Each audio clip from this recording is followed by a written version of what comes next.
Balak ipatawag sa susunod na pagdinig ng House Committee on Dangerous Drugs ang dating economic advisor ni dating Pangulong Rodrigo Duterte na si Michael Yang. Kaugnayan ng investigasyon sa higit 3 bilyong pisong halaga ng shabu na nasabat sa Mexico, Pampanga noong nakaraang taon. Nakuha ang mga droga sa isang warehouse na pagmamay-ari ng kumpanyang Empire 999. Nang kalkalin sa huling pagdinig ng Kamara, nadiskubre ng mga kongresista na konektado pala sa kumpanya si Lincoln Ong. Si Ong ang dating direktor ng Pharmally na sangkot naman sa maanumalyang pagbili ng medical supplies noong COVID-19 pandemic. Sa kontrobersyang yan, sangkot din si Yang na tumayong guarantor ng Pharmally. Paglilinaw naman ni House Committee Chairman at Surigao del Norte Representative Ace Barbers, hindi naman nila itinuturing na suspect sa drug haul si Yang.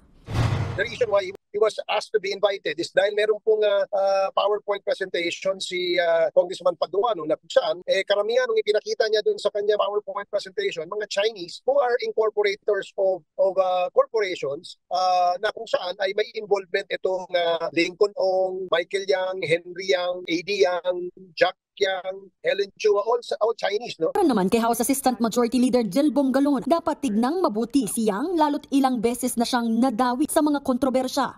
He was involved in a very controversial corruption case, allegedly, with regard to the Pharmally. And Michael Yang used to be the economic advisor of former President Rodrigo Roa Duterte. And kung makikita natin ngayon, nasasabit na naman yung pangalan dito sa isang case, no? So, parang lahat illegal. Partner, ito nga, lumalabas, mga kayubi. Si Senator Trillanes, sabi natin, hindi natin alam kung gaano ba kalaki ang ano nito, yung intel nito. Siyempre, mga partner, PMA year to. So, may mga alam din to. Kaya minsan, nung panahon ni Pangulong Duterte, di ba, parang ang dami nagagal sa kanya kasi ang dami niya binubunyag. Pero, kung mapapansin nyo mga kayubi, yung ibang mga nasasabi niya, parang ngayon yung lumalabas. Parang dati,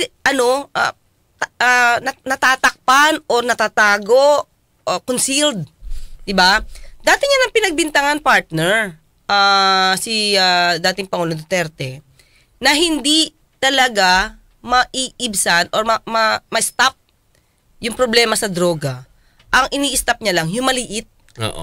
Kasi yung iba, na pinapa-stop niya kung malaki man, competitor. Diba? Kumbaga, kakumpetensya sa industriya ng droga. Kaya ito, sinasabi niya dito na kaya naging malapit sa isa't isa itong si dating Pangulong Duterte at saka si Michael Yang, magka-partner. Drug lord partners, partner. Diba? Pero, siyempre, partner. May ano ba siya? May ipinakita ba siyang matibay na ebidensya to prove partner. Ang dating Pangulo at itong si Michael Yang partner. Magka-partner. Pero sa akin, partner, syempre, ayaw ko naman natin i-judge kasi wala tayong personal knowledge dito. Exactly. Diba? Ang mukhang tawag dito, ang sinasandigan ni Senator Trillanes, yung mga nakausap niya dating mga dating malapit sa dating Pangulong Duterte. Kung naging tao. Katulad ni Las Cañas. Mayroon pa kaming napaluap na another mini laboratory sa loob ng Green Heights Subdivision. Sa Apartel, ito nila yung second floor nila as laboratory. Sino ang may-ari? Michael Yang pa rin. Ako mismo nag-imbestigar. Ang ginawa ni Duterte, pinagpatay ang lahat ng mga construction worker na nagbigay ng impormasyon sa amin. Kasama, kung hindi ako nagkamali, kasama na doon yung pinaka-source of information namin, yung katulong na nilagay ni Michael Yang doon sa Apartel. Yun ang nag-info doon sa nag-info din sa amin na construction worker. Ito si Sane Binaventura ang nagbigay lahat ng impormasyon kay Duterte. Pinatay nila. Nung pinatay yung mga construction worker ni Benlaot ng kanyang grupo, nandoon si Sami Oy, personal. Nakita ko. Pati yung Chinese na babae na kunwari hinold up daw siya ng mga construction worker worth 10 million pesos. Hindi totoo yun. Senaryo na lang yun ni Mayor. In fact, pinadala ni Mayor sa akin, sinamahan ko si Sami Oy at yung babaeng Pilipina, Chinese o Chinese Pilipina doon sa Marco Polo. At saka ginawa ni Mayor sa akin, kung ano daw ituro ng Chinese sa akin, pulihin at patayin na diretso. Yan naisip-isip ko. Kung nawalan ito ng mga assaulted jewelries worth of 10 million, bakit hindi sinabi ni Mayor sa akin, siguruhin mo to na at least mayroong ma-recover man lang o kalahati. Wala. Ipapalas na diretso. Si Asierto, After hiding for 3 years, veteran anti-drug operative Eduardo Asierto resurfaces. He is offering himself as a witness in a Senate probe into President Rodrigo Duterte's former economic advisor, Michael Yang. In a video sent to Rappler Sunday, November 7, Asierto asserts his allegations against Yang, Duterte, and his administration again. Asierto previously found Yang to be involved in illegal drugs. The Duterte administration shrugged it off and persecuted him for it. Asierto first surfaced from hiding in March 2019, speaking to reporters about his intelligence report against Yang. Senator Richard Gordon dismissed Asierto's offer as he did in 2018. In a radio interview at that time, Gordon said Asierto was only framing himself as a witness to use the Senate Blue Ribbon Committee and to win sympathy. In September 2021, the Senate Blue Ribbon Committee led by Gordon mentioned the claims of Asierto against Yang as they probed Farmally. Kung hindi tinago ang report ko kay Michael Yang at Alan Lim, hindi nangyari ang korupsyon ng Farmally. Walang nanakaw na pera ng bayan. Farmally is the Duterte government's biggest pandemic supplier, hounded by alleged irregularities. Wala po akong planong magtago o tumakas o hindi panindigan ang aking intelligence report. Yang has denied the accusations made by Asierto in his report through the Senate hearing. The Duterte government meanwhile believes Gordon's hearing was politically motivated as the elections draw near. Oo. na dati, nagsalita man, pero nanganib Oo. ang mga buhay. 'Di ba? Tapos partner, ako idutuktong mo to doon sa mga gumawa ng kwento ng intriga laban kay Senator Leila de Lima. O pwede mong pagtahi-tahiin. Anong klase na nilalang si dating Pangulong Duterte. Pero still, sabi nga natin, wala tayong hawak na ebidensya. Na prueba. Makikinig lang tayo sa mga opinyon ng tao at sa mga salaysay ng tao na maaaring may alam. Especially kung dati sila naging tauhan ni Pangulong Duterte. Pero, diba? Again, yun ay galing lang din sa kanilang bibig partner. Yes. Actually, parang pinost ito ni Senator Trillanes. Sabi niya, si Michael Yang ang drug lord partner ni Duterte simula pa sa Davao City at siya ang nagpasok ng bilyon-bilyong halaga ng shabu sa Pilipinas from 2016 to 2023. So the war on drugs was a big lie according to dating Senator Sonny Trillanes. Ginawa ito para patayin ang kompetisyon at ma-monopolize ang illegal drug trade nila ni Michael. So yun yung kanyang salita. Pero syempre, he has to prove that, di ba? Kaya nga siguro kinakailangan na may ICC partner. Isa to sa magiging issue. Di ba? O di ba idinadawit niya rin dito si Congressman Pulong. Dati yung, ano ba yung dragon ba yun? Yung tattoo Ngayon ako tinatanong ako ng ebidensya. Ang ebidensya po ng membership ng triad ay yung tattoo mismo kasi meron siyang sacred digits. Ngayon kung willing itong si Vice Mayor Duterte pipicture natin tapos papadala natin sa USDA para i-decode. Kung willing ka lang naman. No way. Oh, no. Mr. Chairman, Mr. Chair, I'm sorry. Mr. Chair, no way. Okay. So, makita nyo, bakit kung wala naman yung tattoo na yan di ba? Ano naman yung ibibigay mo yung picture sa amin? We can ask the Sergeant at Arms to accompany you. Kukuha na lang sa likod. Bibigay natin yung picture sa USDA para ma-decode kung saang faction ka. Are you willing? Are you willing to do that? No, Mr. Chair. Oh, no, bakit naman? Kung wala kang tinatago, kung tattoo lang naman dyan sa ano yan, pinagawa mo kung saan, you should not be afraid na may mapafind out dyan. Vice Mayor. I already answered the question, Mr. Chair. So ayaw mo talaga? Ayaw mo talagang ipakita dahil baka may ma-decode nga. Ganun. Sabi dito, si Michael Yang ay isang purong Chinese citizen pero in-appoint niya bilang economic advisor para maliwanag sa mga authorities kung gaano siya kaprotektado. Well, ano partner? Isipin mo, kung ikaw ginawa kang parang parte ng gabinete, although advisor ka partner, medyo mangingilag talaga sa'yo. Yung mga kasama otoridad. Nasa gobyerno ko eh. Yeah, it makes sense, ha? It makes sense. Nasa posisyon ka. Lalo na kung lagi kang kasama ni Pangulong Duterte. Oo. May mga picture kayo. Medyo talagang kahit ano yung ginagawa mo, medyo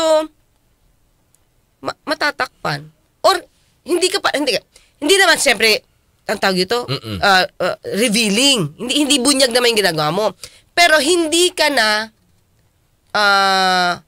pag-iisipan. 'Di ba?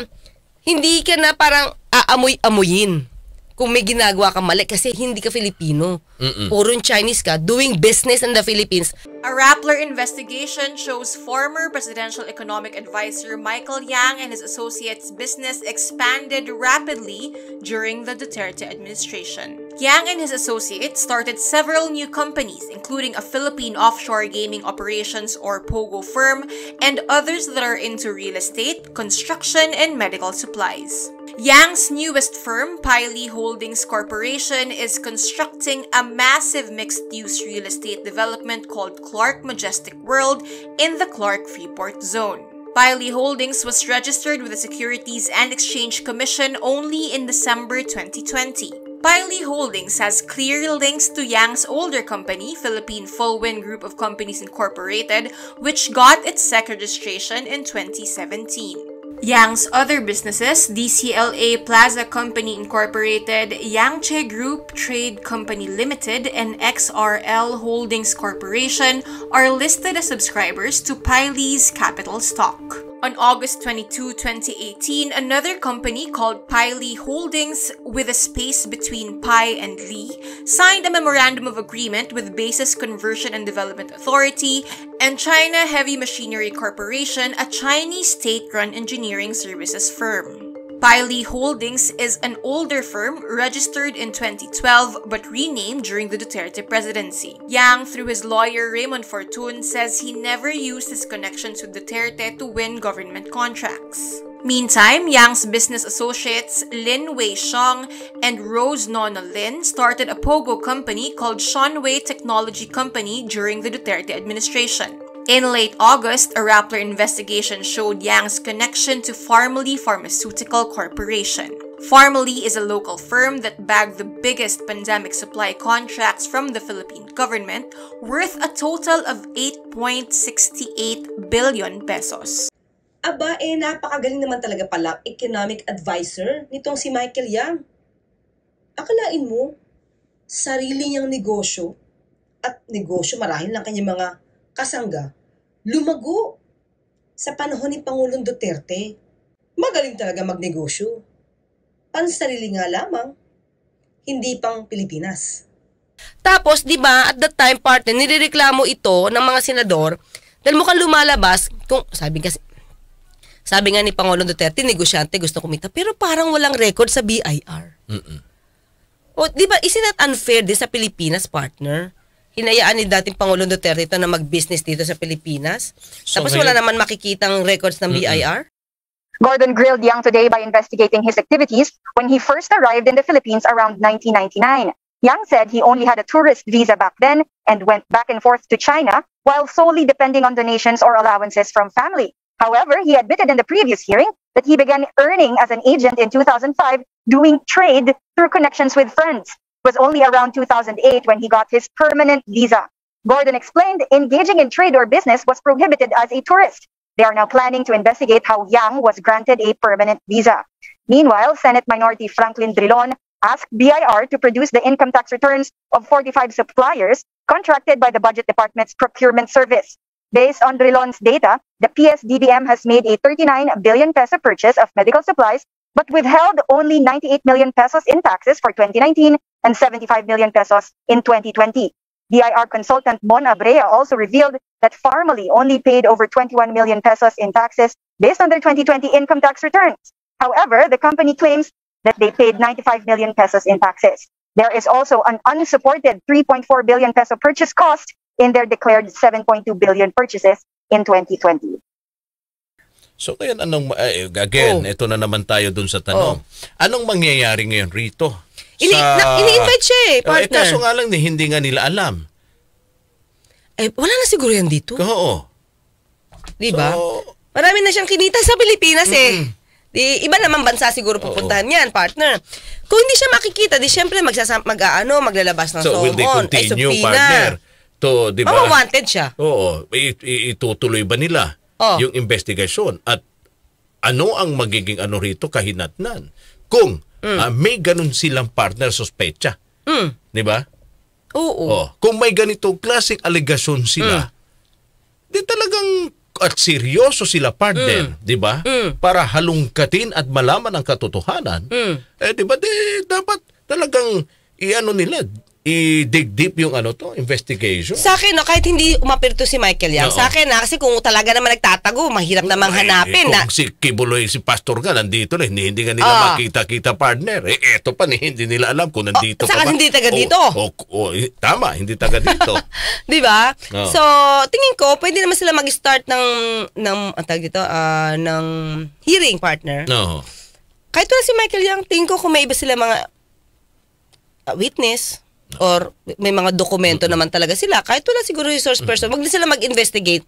Gawa na lang sila ng report kung sino mang committee yung gagawa niyan, partner. Tapos saka sila maglabas na ito yung findings namin, gagawa kami ng batas. Totally, always in aid of legislation naman tayo eh. But again, not to pin down anybody, di ba? But they have to prove na talaga, una, meron nga itong involved sa drug trafficking.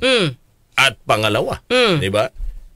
Yung mga akusasyon, dito hindi naman nila directly na inuugnay dito sa usapin ng drug trafficking, pati ang dating administrasyon. Ito ang sa akin. Tinutumbok lang nila rito, allegedly, tong si dating economic advisor, Michael Yang, di umano kasama sa illegal activities, gagaya ng drug trafficking. Pero alam mo nandiyan si Senator Bongo.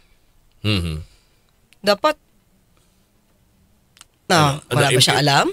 Tandaan natin, partner. Ito si Christopher Lau, parang kasama to sa tao niya. Diba? Sa PSDBM. So, wala kayang alam si Senator Bongo rito. Posibleng umabot kina Pangulong Rodrigo Duterte at Senator Christopher Bongo ang investigasyon ng Senado kay dating Budget Undersecretary Lloyd Christopher Lau at sa hinihinalang katiwalian sa procurement service ng Department of Budget and Management. Ayon kay Senator Richard Gordon, chairman ng Blue Ribbon Committee, maraming dapat ipaliwanag ang Pangulo at Sigo dahil tauhan nila si Lau at posibleng kilala nila sa Malacanang ang backer ng Pharmaly Pharmaceutical Incorporated. Sinabi ni Gordon na lumalalim ang issue kay Lau at sa DBM kaya siguro nasabi ng Pangulo na huwag paniwalaan ang mga investigasyon ng Senado. Pero nilinaw ni Gordon wala siyang conclusion sa ngayon. Kung may kinalaman nga ang Pangulo at Sigo, kaya kailangan anya ang mga paliwanag. Tungkol sa Pharmaly Pharmaceuticals Incorporated, sinabi ni Gordon na batay sa nakuha niyang video ng PTV4 at RTVM nakitang bumisita noong 2017 kay Pangulong Duterte ang mga opisyal ng kumpanyang Pharmaly. Sila ay sinamahan ng kontrobersyal na Chinese businessman na si Michael Yang na naging presidential advisor at nandun din umano sa meeting si Senator Go. Gate ni Gordon kung pagbabasehan ng video, may kitang may koneksyon ng Pharmaly kaya na-corner nito ang malalaking kontrata mula sa procurement service ng DBM noong magkaroon ng pandemya. Dagdag pa ni Senator Gordon, may mga senador na raw na nagsabing susuporta sila kung kailang isama si Senator Go sa investigasyon.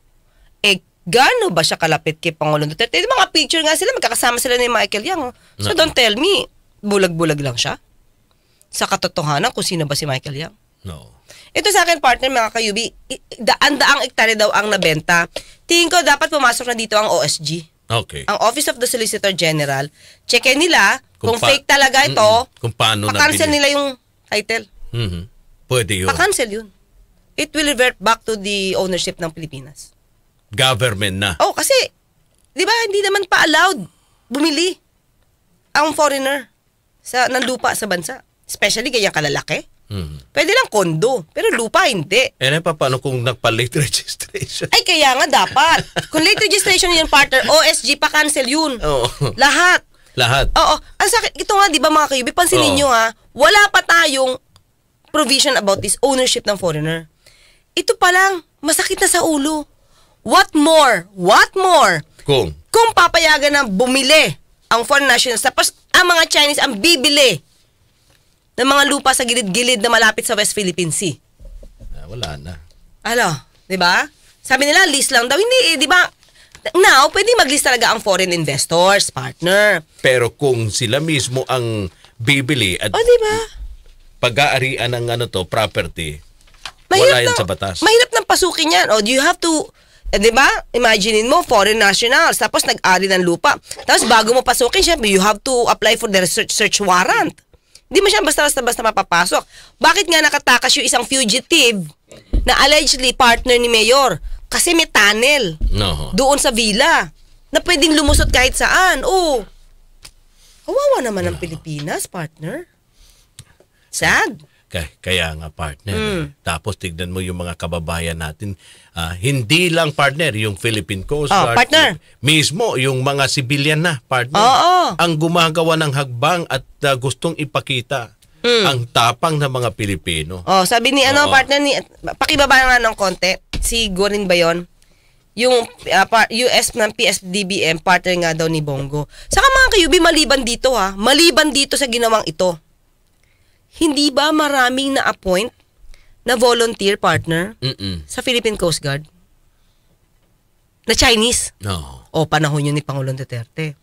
We did checks on their compliance to the standard set, and we found that they did not comply. So we initiated their delisting. They are now, in fact, delisted. Yun nga lang 2 hanggang 3 taon daw na natili ang mga Chinese sa PCG Auxiliary bago inalis. Kaya pangamba tuloy ni Congressman Barbers, these Chinese who have been a member of the Auxiliary of the Coast Guard have been performing perhaps spying duties dito sa atin. And in the guise of being auxiliary members of the Coast Guard. Saka may mga satellite partner, tama ba, cell site ang dito. Nilagay sa loob mismo Nilagay mismo sa loob ng kampo. Ay, okay. Bakit? Doon itinayo. Di ba? May minsan tatanungin mo, Pangulong Duterte, bakit gano'n? Di ba matalino ka naman? Lawyer ka naman. Bakit nagkaganyan? Sagutin mo nga, partner. Next question, please. Santa na lang. Next question, please. Di ba? Para bang, ano ba? Nagtulog-tulugan ba si Senator? Nagtulog-tulugan ba dating Pangulong Duterte because Chinese? Ang hirap kasing pagbintangan lang si Pangulong Duterte. Pero minsan mag-iisip ka, anyari? Yung Dito Telecoms, panahon talaga ni ni Pangulong Duterte. Bakit? Kasi kay Dennis Uyun. Okay. Diba? Remember, dalawa lang yung natin telecoms. Tapos parang pinasok yung Dito. Oo, kasi parang, kayo, bakit yung mga internet nyo hina-hina? Pasok yung Dito. Pasok. Yan, tapos yung mga internet, saan pinasok? Yung cell site? Saan pinasok? Sa loob ng mga kampo. Diba? Galing, diba? Okay, it's 9:02. Bye-bye! Hanggang bukas magkarinigan tayo. Ako pa sa Teleclercas ng papalala, huwag tulugan ang inyong karapatan. Mike Paliso, good day. Sabi pa niya, always watching from Brooklyn, New York, US of A. Alright, na po mga kasama. Ako naman po inyong lingkod, Radyo Man Rod Marcelino.